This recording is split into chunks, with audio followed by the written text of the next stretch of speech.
सभी विद्यार्थियों का बीएसटीसी हिंदी के पुराने पेपर हल करने की इस सीरीज में स्वागत है। आज हम बीएसटीसी हिंदी के 2018 के 30 प्रश्न हल करेंगे। 2018 के पेपर में जो 30 महत्वपूर्ण हिंदी के प्रश्न पूछे गए थे उनको हल करेंगे और उन सबको जो है हम विश्लेषण और व्याख्या सहित हल करेंगे। 30 प्रश्न से आपके बहुत सारे प्रश्न तैयार हो जाएंगे और आपको अपनी तैयारी का मूल्यांकन करने का अवसर भी मिलेगा। तो हम जो है बीएसटीसी 2018 हिंदी के 30 प्रश्न को हल करते हैं। तो चलिए शुरू करते हैं। निम्न में से अशुद्ध विपरीतार्थ समूह है। विपरीतार्थ का मतलब हो गया विलोम शब्द पूछ रहा है यहाँ, जो अशुद्ध हो। तो देखिए पहले में पक्ष का प्रतिपक्ष बिल्कुल सही है और यहाँ पक्ष का विपक्ष भी हो सकता है। पक्ष का विपक्ष भी हो सकता है, ये भी सही है। प्रतिपक्ष आ जाए तो भी सही है, विपक्ष आ जाए तो भी सही है। फिर देखिए आस्तिक और नास्तिक। आस्तिक और नास्तिक। आस्तिक और नास्तिक का मतलब है, नास्तिक का मतलब है ईश्वर की सत्ता में विश्वास नहीं करता हो। जो व्यक्ति ईश्वर की सत्ता में विश्वास नहीं करता हो ऐसा कहलाता है नास्तिक। ईश्वर की सत्ता में विश्वास नहीं करे वो व्यक्ति है नास्तिक। और आस्तिक वो होगा जो विश्वास करे। स्वर्ग का नरक बिल्कुल सही है। और सामिस, यहाँ देखिए सामिस का होगा जो अपना विलोम शब्द होगा वो सामिस साकारी नहीं होगा। सामिस का विलोम शब्द होगा निरामिस। सामिस का विलोम शब्द क्या होगा? निरामिस। ये सामिस कह दो चाहे आमिस कह दो, सामिस का विलोम शब्द हो गया आपके निरामिस। बहुत इंपॉर्टेंट है, बार बार परीक्षा में पूछा जाता है। सामिस का विलोम शब्द हो गया निरामिस। सामिस का मतलब मांसाहार, निरामिस का मतलब बिना मांसाहार के। और सामिस का ही जो है आमिष कह दो तो भी इसका जो है विलोम शब्द निरामिस ही होगा। ये ध्यान रखिए, बहुत इंपॉर्टेंट है। सामिस और आमिष शब्द एक ही है और निरामिस यानी बिना मांसाहार के, सामिस यानी मांसाहारी या मांसाहार सहित। ठीक है ना? तो बहुत इंपॉर्टेंट है। और निरामिस का मतलब हो गया आपके शाकाहार। और यहाँ पर जो अपने ऑप्शन में शाकाहारी दे रखा है, ऑप्शन में सामिस का जो पर्यायवाची विलोम शब्द जो दे रखा है वो शाकाहारी दे रखा, शाकाहारी नहीं है। शाकाहारी का अगर हम विलोम शब्द करेंगे तो मांसाहारी हो जाएगा, लेकिन सामिस या आमिष का जो विलोम शब्द निरामिष ही होगा। फिर आगे देखिए पर्वत, रत्न विशेष, सूर्य, सर्प, वृक्ष किस अनेकार्थी के अर्थ हैं। यानी एक शब्द ऐसा बताना है जिनके ये सब अर्थ निकले। तो गिरी का मतलब तो पर्वत होता है, तो यहाँ पर्वत है लेकिन बाकी का अर्थ जो है गिरी नहीं होता है। ऑप्शन नंबर 2 देखेंगे, पहला कट जाएगा क्योंकि पर्वत अर्थ है बाकी का नहीं है। नग जो है बिल्कुल सही है। नग में जो है नग का अर्थ पर्वत भी होता है, नग का अर्थ एक रत्न भी होता है, नग का अर्थ सूर्य भी होता है, नग का अर्थ पर्वत भी है, नग का अर्थ रत्न भी है, नग का अर्थ सूर्य भी है, नग का अर्थ सर्प भी है और नग का अर्थ वृक्ष भी है। तो ये अपना उत्तर जो है 2 सही निकल जाएगा। ऑप्शन नंबर 2 अपना सही उत्तर हो जाएगा। ऑप्शन नंबर 2 सही उत्तर है। भास्कर का मतलब सूर्य होता है। भास्कर का मतलब सूर्य होता है। यहाँ सूर्य तो निकल रहा है लेकिन बाकी का अर्थ भास्कर नहीं होता है। और सारंग का मतलब बहुत इंपॉर्टेंट शब्द है। सारंग का मतलब चातक भी होता है, सारंग का मतलब घड़ा भी होता है, सारंग का मतलब बादल भी होता है, सारंग का मतलब हरिण भी होता है, सारंग का मतलब हरिण भी होता है। और सारंग का मतलब जो है मोर होता है। सारंग का मतलब सांप होता है, सारंग का मतलब सिंह भी होता है और सारंग का मतलब भौरा भी होता है। सारंग स्त्री को भी कहते हैं, सारंग एक राग को भी कहते हैं। तो ये इतने सारे इसके जो है अर्थ निकलते हैं सारंग के। बहुत इंपॉर्टेंट है और इसको अपने को याद करना, अनेकार्थी शब्द में इसको पूछा जा सकता है। फिर आगे देखिए शुद्ध वाक्यांश बोधक शब्द नहीं है, यानी जो शुद्ध नहीं हो वो अपने को छांटना है। तो पहला देखेंगे अजेय। अजय होना चाहिए यहाँ, जो जीता न जा सके, अजय नहीं, अजय इसका सही उत्तर होगा। आकाश में उड़ने वाला खग बिल्कुल सही है ये। और गोद लिया हुआ दत्तक पुत्र ये भी सही है। जो गिरा वो पतित ये भी सही है। ऑप्शन नंबर 1 अपना जो है सही हो जाएगा, यहाँ गलत है। बुद्धिमान होने का गर्व, अर्थ या रोधक नहीं बोधक होना चाहिए, अर्थबोधक मुहावरा है, गलत प्रिंट हो गया। बुद्धिमान होने का गर्व अर्थ देने वाला मुहावरा है। तो देखिए, जो अक्ल का दुश्मन है, अक्ल का दुश्मन है वो, अक्ल का जो दुश्मन है, यहाँ जो हम करेंगे महामूर्ख, अक्ल के दुश्मन को क्या करेंगे, महामूर्ख हम करेंगे। फिर देखिए, अक्ल पर पत्थर पड़ना, ये बुद्धि भ्रष्ट होना, अक्ल पर पत्थर पड़ना क्या कहेंगे इसको, बुद्धि भ्रष्ट होना। और अक्ल के घोड़े दौड़ाना, तो थोथी कल्पनाएं करना, अक्ल के घोड़े दौड़ाना यानी थोथी कल्पनाएं करना, वास्तविकता से कोसों दूर, इस प्रकार की कल्पनाएं करेगा तो अक्ल के घोड़े। और अपना उत्तर अक्ल का पुतला बिल्कुल सही हो जाएगा। बुद्धिमान होने का गर्व, हम कहते हैं ना आड़ मांस का पुतला मनुष्य के लिए आता है, तो अक्ल का पुतला बुद्धिमान के लिए आएगा, ये अपना सही हो जाएगा। फिर आगे देखिए, कबू निरामिष हो न कागा, ये निरामिष फिर आ गया है, यानी निरामिष का मतलब है शाकाहारी। कौवा कभी शाकाहारी नहीं हो सकता है क्योंकि वो मांस खाएगा, अपनी आदत नहीं छोड़ता है, तो इसलिए अपना इसका जो उत्तर होगा वो पहला तो नहीं होगा। दुष्टों की मित्रता शीघ्र समाप्त हो जाती है, ये गलत। दुष्ट अपनी दुष्टता नहीं छोड़ता, बिल्कुल सही है, अपनी आदत नहीं छोड़ सकता है, अपनी नीचता नहीं छोड़ता। 2 नंबर का अपना जो है उत्तर सही हो जाएगा। और तीसरा और चौथा भी गलत हो जाएगा। ऑप्शन नंबर 2 अपना सही है। यण संधि को दर्शाने वाला विकल्प है, यण संधि को दर्शाने वाला विकल्प है। तो यण संधि हम जानते हैं, जो यण संधि है उसमें आते हैं अपने, यण संधि में क्या आते हैं, ये रे और व, ये यण संधि में आते हैं। ये जो वर्ण हैं इनके ठीक पहले आधा अक्षर आएगा। ये जो ये मैंने लिखा, रे मैंने लिखा, व मैंने लिखा, इनके ठीक पहले आधा अक्षर आएगा। ये यण संधि की अपन पहचान कर सकते हैं कि इनके पहले क्या अक्षर आएगा, आधा अक्षर आएगा। और सबके पहले आधा आधा अक्षर आएगा तो अपना वो यण संधि का उदाहरण होगा। जैसे पहला ऑप्शन कह रहा शीतर्तु, शीतर्तु तो शीत धन ऋतु, पहला ऑप्शन क्या कह रहा है, देखेंगे शीत धन ऋतु, शीत धन ऋतु, शीतर्तु ये सही हो जाएगा। और इसमें ए ओ अर आ रहा है, तो अर आ रहा तो ये गुण संधि का उदाहरण हो गया। कौन सी संधि का उदाहरण हो गया, गुण संधि का ये उदाहरण हो गया अर आने से। फिर देखिए, अर आने से किसका उदाहरण हो गया, ये गुण संधि का, क्योंकि ए होगा तो भी गुण संधि, ओ होगा तो भी गुण संधि, अर होगा तो भी गुण संधि। सडन देखिए, षट धन आनन, टेका ड हो रहा है, ये आपकी व्यंजन संधि हो गई। कौन सी संधि हो गई, व्यंजन संधि। और ड पूरा इसलिए हो रहा है क्योंकि आगे आनंद का स्वर है।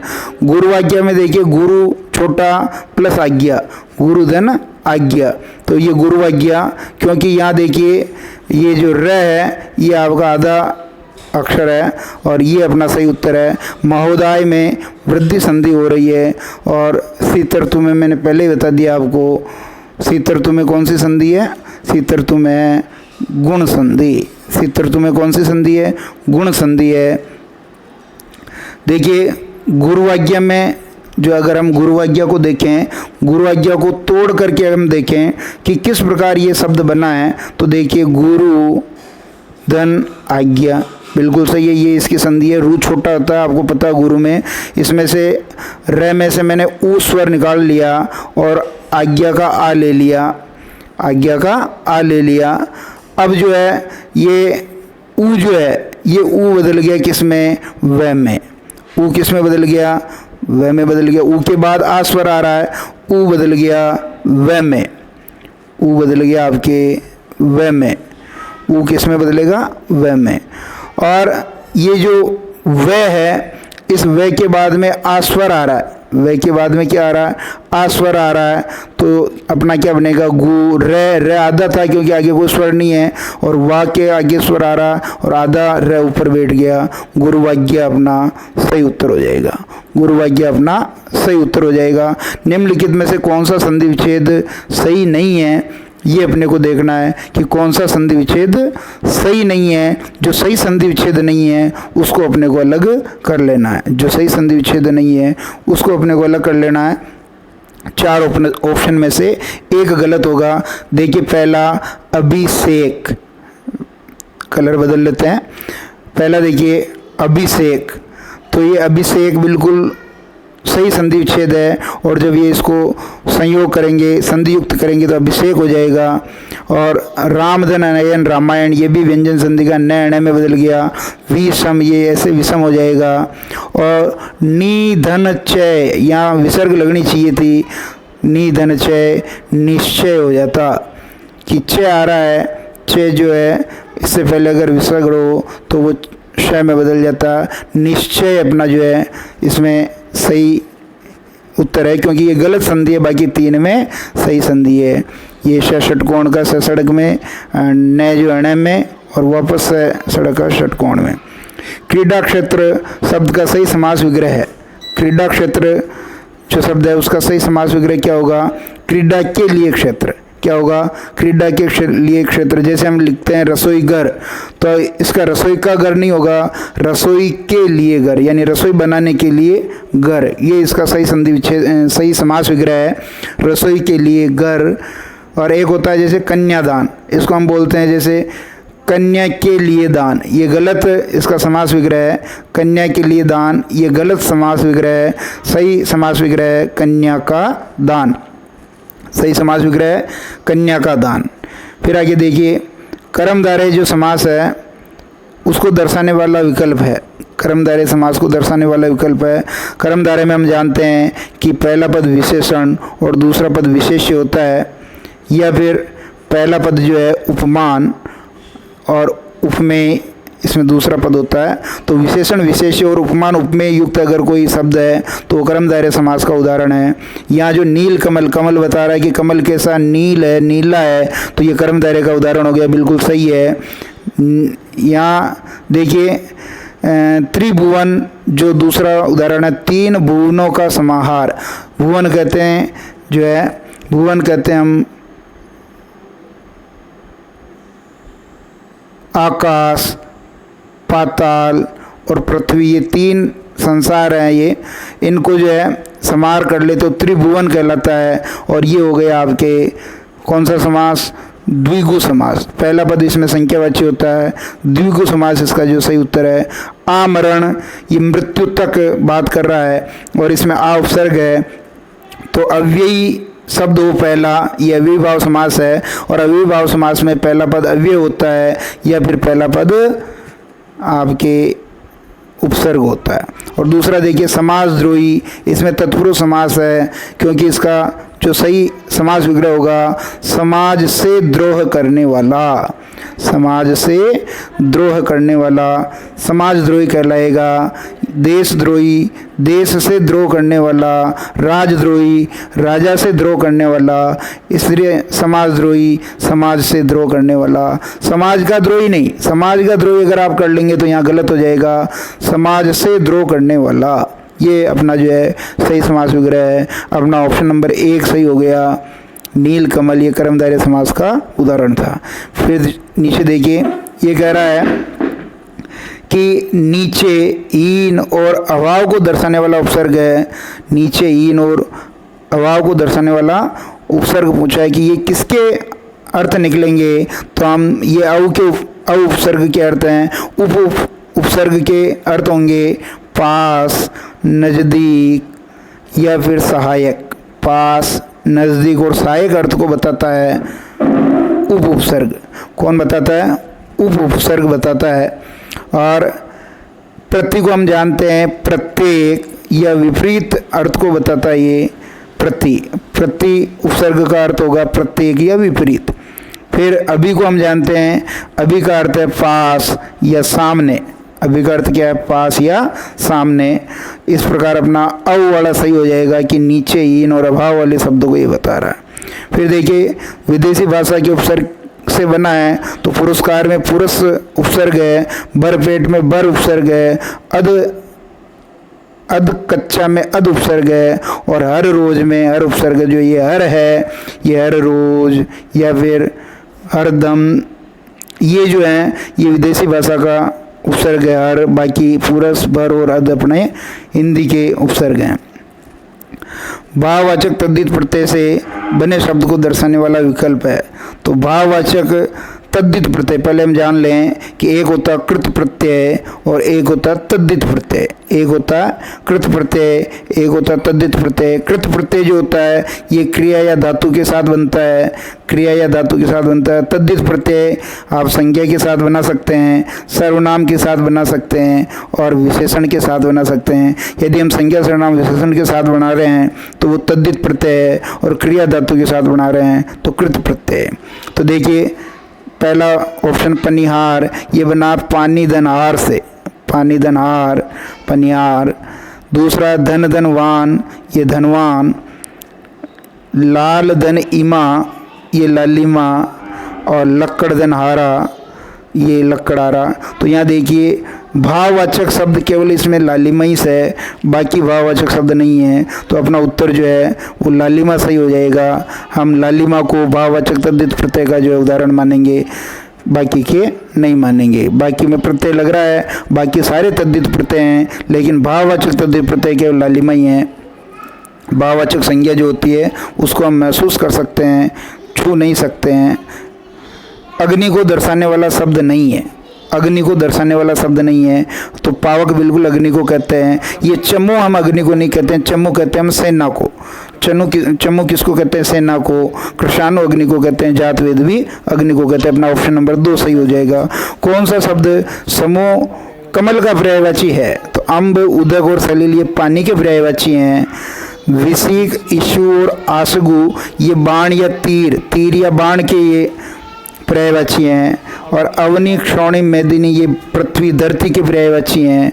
और नलिन, ताम्रस और शतदल ये आपके कमल के पर्यायवाची हैं। बहुत इंपॉर्टेंट प्रश्न है, कमल के पर्यायवाची पूछे जाते हैं। ऑप्शन नंबर 4 अपना सही है। विषाद शब्द का विपरीतार्थक शब्द है, यानी विषाद शब्द का विलोम शब्द कौन सा है, तो आह्लाद अपना सही उत्तर हो गया। मृदु नहीं हो सकता, मृदु का मतलब मीठा है, और मृदु का जो अपोजिट होगा विलोम शब्द होगा रुक्ष होगा। और वरदान का होगा अभिशाप, वरदान का क्या होगा, अभिशाप। और विषाद का आह्लाद, विषाद यानी दुखी, आह्लाद यानी प्रसन्न। और स्तुति का होगा आपके निंद्य, स्तुति करना, निंद्य करना, निंद्य आपका सही उत्तर हो जाएगा। कौन सा विकल्प विलोम शब्दों को नहीं दर्शाता है, तो देखिए सम्मुख जो है ये विमुख, सम्मुख जो है किसको दर्शाता है, विमुख को, ये सही है। और गुरु से, गुरु में इमा प्रत्यय लगा गरिमा, लघु में इमा प्रत्यय लगा लघिमा, ये बिल्कुल ये भी सही है। संयोग का सुयोग नहीं होता है, संयोग का होता है वियोग। संयोग का क्या होता है, वियोग। संयोग और सुयोग दोनों ही एक है। संयोग का वियोग भी कर सकते हैं और सुयोग का वियोग भी कर सकते हैं। अपना ऑप्शन नंबर 3 जो है वो सही उत्तर हो जाएगा। फिर देखिए, फिर है राग, राग का विराग, और राग की जगह अगर अनुराग भी लिखा जाए, राग की जगह क्या लिखा जाए, अनुराग, तो भी अनुराग का भी क्या होगा, विराग होगा। तो भी अनुराग का क्या होगा, विराग होगा। आगे देखिए, चिर और चीर शब्द युग्म का अर्थ होता है। चिर और चीर शब्द युग्म का अर्थ क्या होता है, तो यहाँ चिरकाल, बहुत समय तक, हम कहते हैं चिरकाल से चला रहा बहुत समय तक। और चीर, यहाँ ये विश्व गलत छप गया है। चीर का मतलब यहाँ होगा वस्त्र, चीर का मतलब क्या होगा, वस्त्र। ये सही उत्तर अपना सही हो जाएगा। ऑप्शन नंबर 2 अपना सही है। जहाँ गंगा यमुना बहती है वह देश उपजाऊ है, ये वाक्य किस प्रकार का है, तो ये आपको मैंने बता रखा है कि जहाँ ये शब्द आ जाए ये मिश्र वाक्य का उदाहरण होता है। मिश्र वाक्य में एक प्रधान उपवाक्य होता है और उसके ऊपर एक या एक से ज़्यादा आश्रित उपवाक्य होते हैं, तो ये मिश्र वाक्य है। जो मिश्र वाक्य की पहचान है कि, जो, जिसका, जिसकी, यदि, यदि, तो, जब, तब और जहाँ, और जहाँ। ये जहाँ पर शब्द आ जाए आप समझ लीजिए कि वो मिश्र वाक्य है, क्योंकि मिश्र में भी श्र आ रहा है और आश्रित में भी श्र आ रहा है। तो अगर आपसे पूछे कि आश्रित वाक्य किस में होते हैं, मिश्र वाक्य में। संयुक्त वाक्य में क्या होते हैं, किंतु, परंतु, लेकिन, अथवा, एवं, और, तथा, या। ये जो संयोजक शब्द हैं ये आपके संयुक्त वाक्य में आएंगे। और साधारण वाक्य में आपको पता है कि एक ही उद्देश्य और एक ही विधेय होता है। साधारण वाक्य में क्या होता है, एक ही उद्देश्य और एक ही विधेय वाला जो वाक्य होगा वो साधारण वाक्य होगा। उद्देश्य कहते हैं अपन कर्ता को, एक उद्देश्य प्लस एक विधेय।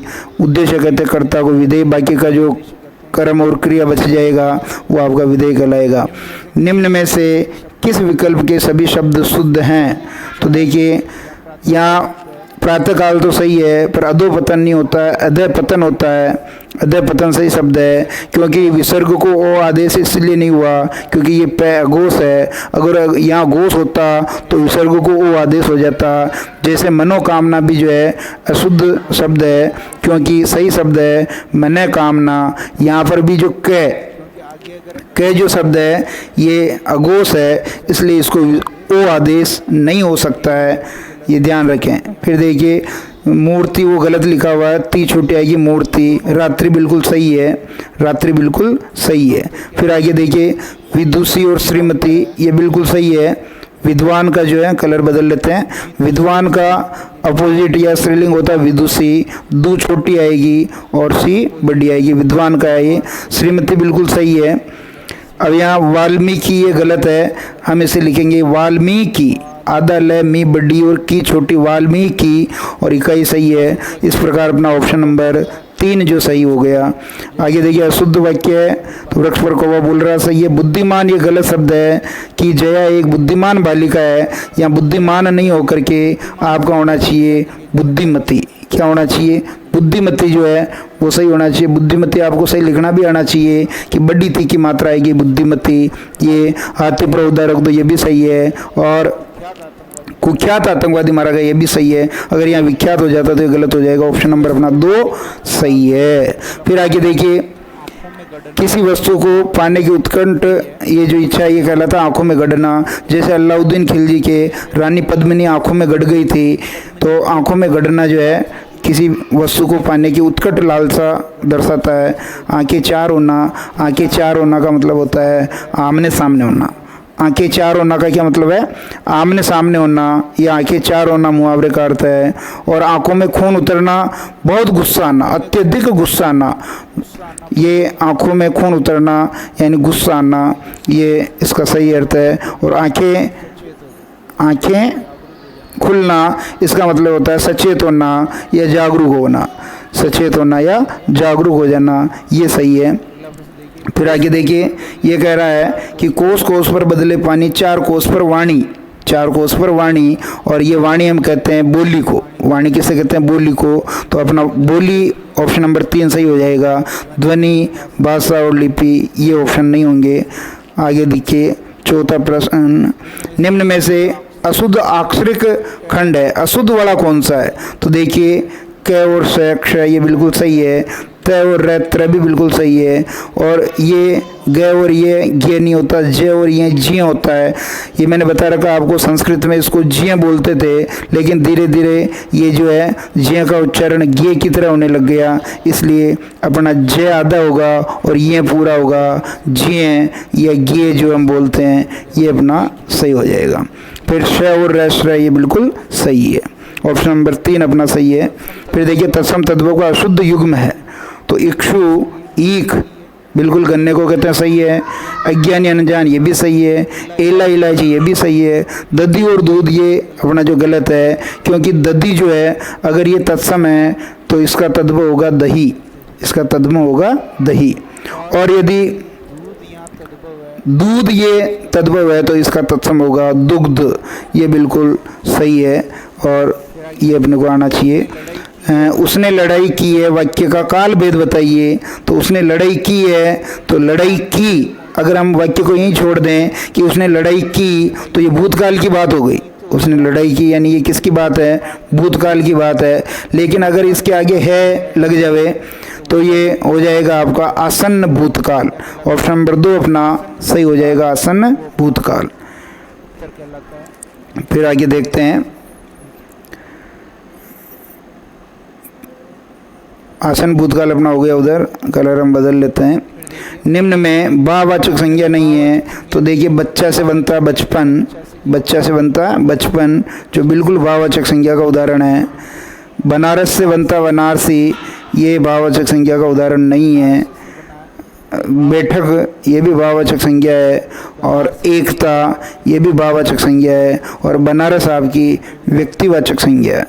बनारस व्यक्तिवाचक संज्ञा है और बनारसी भी व्यक्तिवाचक संज्ञा हो गई। बैठक और एकता ये दोनों आपके भाववाचक संज्ञा के उदाहरण हैं। आगे देखते हैं, सुधा दिन रात पढ़ती है ताकि उसका प्रतियोगी परीक्षा में चयन हो जाए। सुधा दिन रात पढ़ती है ताकि उसका प्रतियोगी परीक्षा में चयन हो जाए।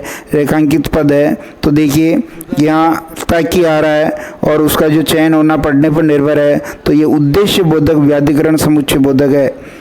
ये ताकि जो शब्द जुड़ा है वो संयोजक है, और ये जो है उद्देश्य बोधक व्याधिकरण समुच्चय बोधक है, क्योंकि ये उद्देश्य बता रहा है कि पढ़ने का उद्देश्य क्या है, उसका प्रतियोगी परीक्षा में चयन होना। ये इस प्रकार है। तो देखिए आगे इसमें निपात जो होता है, ये निपात में विशेष शब्द पर जोर दिया जाता है। जैसे मैं आज ही जाऊंगा, एक तो मैं सिंपल वाक्य बोल रहा हूँ कि मैं आज जाऊंगा, और एक मैं बोल रहा हूँ कि मैं आज ही जाऊंगा, तो आज ही पे विशेष जोर दिया जा रहा है, और ये ही निपात है। ही क्या कहलाएगा? निपात। और संबंध बोधक अव्यय देखिए, संबंध बोधक अव्यय में संबंध बताया जाता है, जैसे पहले, आगे, पहले, आगे, सामने, निकट, निकट और ये जो शब्द हैं ये सब संबंध बोधक अव्यय के शब्द हैं। अगर हम इन शब्दों को भी देख ले तो हम पता कर सकते हैं कि ये संबंध बोधक है। समुच्चय बोधक जो अव्यय होता है ये 2 तरह का होता है, एक संयोजक होता है, एक विभाजक। एक जोड़ने का काम करता है, एक तोड़ने का काम करता है, उसे हम समुच्चय बोधक अव्यय कहते हैं। फिर आगे देखिए, गुरुजी आ रहे हैं, वाक्य में वचन प्रयोग है। अब गुरुजी एक वचन ही है, लेकिन हम आदर के कारण इनको जो है बहुवचन शब्द का यहाँ प्रयोग कर रहे हैं। आदर के कारण हम यहाँ जो बहुवचन का प्रयोग कर रहे हैं, तो अपना उत्तर 3 सही हो जाएगा, एक वचन के स्थान पर बहुवचन। फिर आगे देखिए, स्त्री बोधक प्रत्यय से निर्मित शब्द नहीं है। स्त्री बोधक प्रत्यय से निर्मित शब्द नहीं है, तो स्त्री का बोध कराता है लेखिका, बिल्कुल सही है। लेखक से बना लेखक धन इका, लेखिका। इसी तरह बहन धन ओई, बहनोई, बहन धन ओई, बहनोई, ये भी सही है। और पड़ोसिन बना पड़ोस धन इन, सॉरी पड़ोसी धन इन, पड़ोसिन, ये इससे बना है। लेकिन बहुधी जो है वो स्त्री बोधक प्रत्यय नहीं है। ऑप्शन नंबर 4 अपना सही हो जाएगा। फिर आगे देखते हैं कि निम्नलिखित में से अशुद्ध पर्यायवाची समूह है। जो शुद्ध पर्यायवाची समूह नहीं उसको छांटना है। तो देखिए, निशी रात को कहते हैं, रजनी रात को कहते हैं, यामिनी रात को कहते हैं, तो ये हो गया रात के पर्यायवाची, बिल्कुल सही है। और कभी कभी रात का एक पर्यायवाची आता है निशीत, और निशीत शब्द कहलाता है अर्धरात्रि का समय। क्या कहलाता है? अर्धरात्रि का जो समय है वो निशीत कहलाता है। फिर देखिए, अम्मी अमृत को कहते हैं, पीयूष भी अमृत को कहते हैं, और सुधा भी अमृत को कहते हैं, तो ये सारे अमृत के पर्यायवाची हो गए। सुधांशु, हिमांशु, शशांक, ये सब चंद्रमा के पर्यायवाची हैं। ये सब किसके पर्यायवाची हैं? चंद्रमा के। नीरज कहते हैं अपन, नीरज जय यानी जन्म लेता है, नीर में पानी में, कौन? कमल। वारिज पानी में, कमल। जलद ये देने वाला है, जलद बादल का पर्यायवाची है, इसलिए यहाँ अगर जलज होता तो ये सही हो जाता, लेकिन जलद है, ये ऑप्शन नंबर 4 अपना सही हो जाएगा। अब मैं आगे बहुत महत्वपूर्ण पर्यायवाची पानी से बनने वाले बता रहा हूँ, ये आपके परीक्षा की दृष्टि से बहुत महत्वपूर्ण है। और समझ की दृष्टि से भी बहुत महत्वपूर्ण है। अगर आपने इनको समझ लिया तो समझिए आपके बहुत सारे पर्यायवाची सही हो जाएंगे। जल के पर्यायवाची अपने को याद करने हैं, यानी पानी का पर्यायवाची है जल, बिल्कुल सही जानते हैं अपन सब। पानी का पर्यायवाची नीर, ये भी जानते हैं। पानी का पर्यायवाची अम्बु, ये भी जानते हैं। पानी का पर्यायवाची तोय है। पानी का पर्यायवाची वारी है। अब ये सब पानी के पर्यायवाची हैं और इनसे अपने को कमल के पर्यायवाची बनाने हैं। तो कमल पानी में जन्म लेता है, इसलिए पानी के पर्यायवाची के साथ यदि हम जे लगा दें, जैसे कमल का पर्यायवाची बनाना है तो पानी के पर्यायवाची के साथ अगर हम जे लगा दें तो वो बन जाएंगे कमल के पर्यायवाची, क्योंकि पानी में जन्म लेने वाला, जे का मतलब जन्म ले लेना। जलज कमल, नीरज कमल, अम्बुज कमल, तोयज कमल, वारिज कमल। कितना आसान है, सबके अंत में जे लगा दिया, ये सारे के सारे बन गए कमल। अब अगर अपने को बादल का पर्यायवाची बनाना है तो ये भी बहुत आसान है। बादल का पर्यायवाची, और बादल के पर्यायवाची बनाते वक्त अपन दे लगाएंगे, क्योंकि दे यानी देने वाला। पानी के पर्यायवाची में यदि हम दे लगा दें तो बादल बन जाएगा, जैसे जलद, जल देने वाला बादल, नीर देने वाला नीरद, अम्बुद, तोयद, वारिद, ये सब दे लगा देंगे पानी के पर्यायवाची से तो बन जाएंगे बादल के पर्यायवाची। फिर देखिए यदि हमें समुद्र के पर्यायवाची बनाना, अगर समुद्र के पर्यायवाची बनाना तो समुद्र पानी को धारण करता है और धारण करने को कहते हैं दी। तो जल दी, अगर दी लगा दिया तो समुद्र। पानी के पर्यायवाची में दी लगा देंगे तो समुद्र बन जाएगा, जल दी।